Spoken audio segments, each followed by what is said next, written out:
अब जयपुर से खबर है, जहां पर जल जीवन मिशन घोटाला मामले में रिटायर्ड आईएएस सुबोध अग्रवाल की आज कोर्ट में पेशी है। 960 करोड़ के घोटाले में एसीबी ने कल गिरफ्तार किया था। जेजेएम घोटाले में अब तक कुल 10 लोग गिरफ्तार हुए हैं। कुछ फर्म्स को फायदा पहुंचाने का आरोप लगा है। टेंडर प्रक्रिया में बड़े स्तर पर गड़बड़ी का आरोप भी इसमें लग रहा है। रिटायर्ड आईएएस सुबोध अग्रवाल को कल एसीबी ने दिल्ली से गिरफ्तार किया था। आज कोर्ट में पेशी होनी है। 960 करोड़ रुपए के घोटाले का इसमें आरोप है। जेजेएम घोटाले में अब तक कुल 10 लोग गिरफ्तार हो चुके हैं।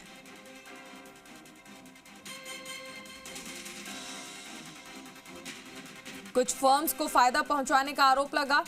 टेंडर प्रक्रिया में भी गड़बड़ी की गई। आशुतोष हमारे साथ जुड़ गए।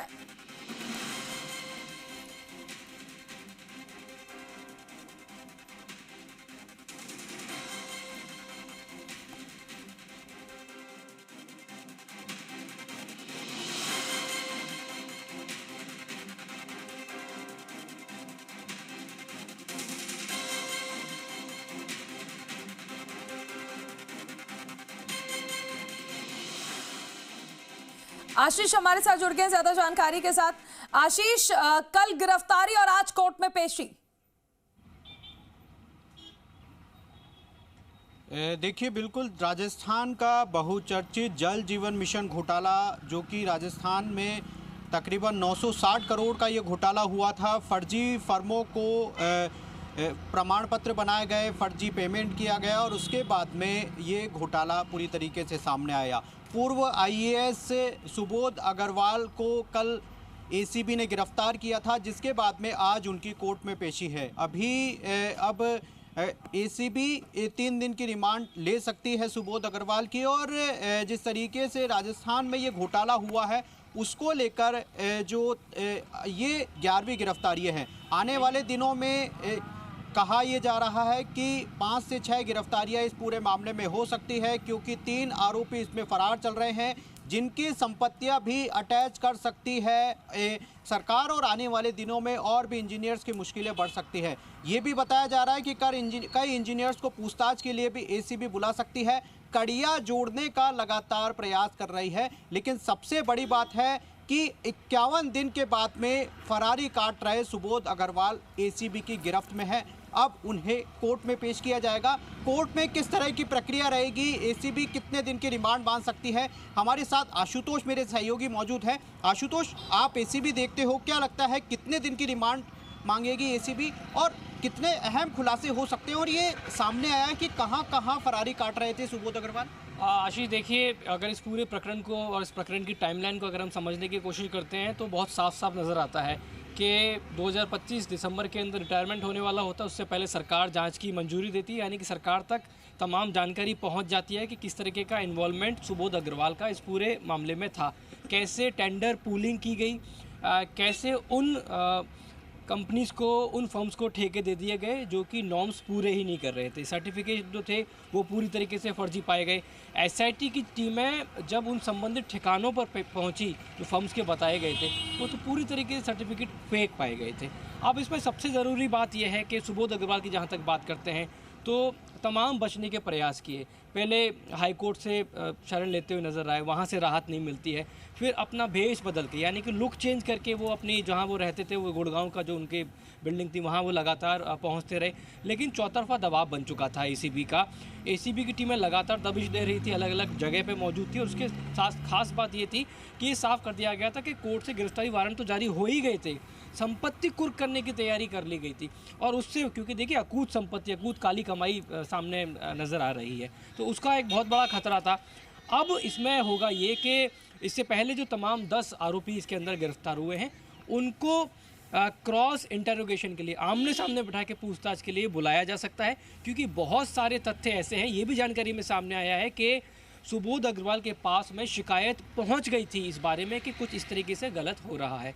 कंपनी ने शिकायत भी की थी। उस शिकायत के लिए फर्जी एक तरीके से जांच कमेटी भी बनाई गई, जांच कमेटी ने अपनी फर्जी जांच भी प्रस्तुत कर दी। ये भी तथ्य सामने निकल के आए हैं जिनकी जांच होना ज़रूरी है कि जब आपकी जानकारी में था।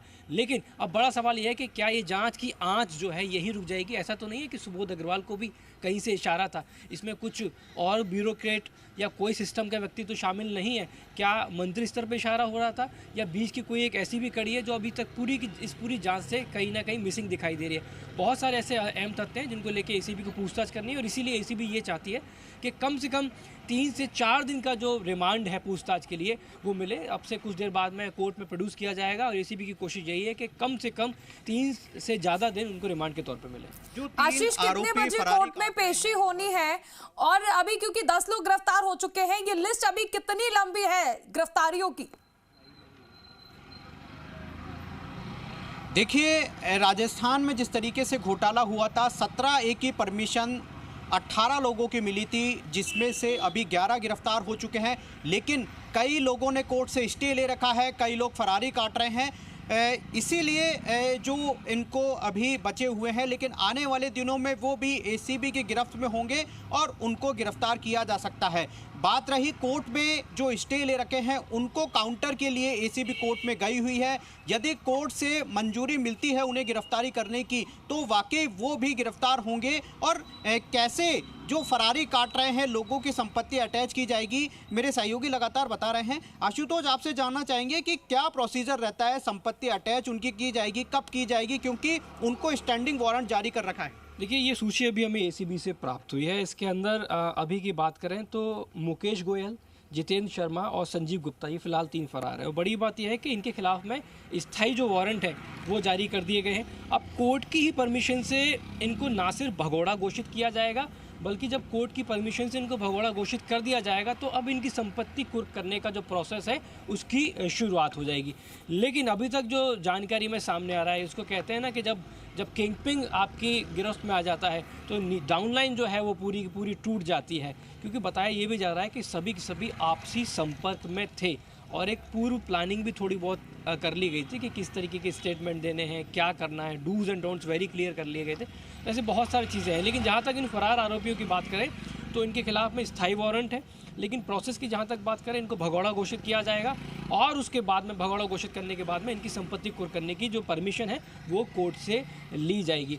तो इसमें मान के चलिए कि अभी जो पूछताछ सामने निकल के आती है, अब सुबोध अग्रवाल इस पूरी जांच में कितना सहयोग करते हैं, जिस तरीके के तथ्य उनको लेके सामने आए हैं, क्या वो उनको स्वीकार करते हैं? ऐसा तो नहीं है कि वो कुछ एसीबी के सामने ऐसा चौंकाने वाला खुलासा कर देंगे जिससे इस जांच का पूरा जो एंगल है आशीष, वो बदलता हुआ नज़र आ सकता है। आप पीएचईडी को बहुत करीब से देखते हुए आए हैं, लेकिन ये एसीएस जब थे, तत्कालीन एसीएस के पद पे जब थे, इनके पास ये साइनिंग अथॉरिटी थे, यानी कि पूरा करता धरता थे।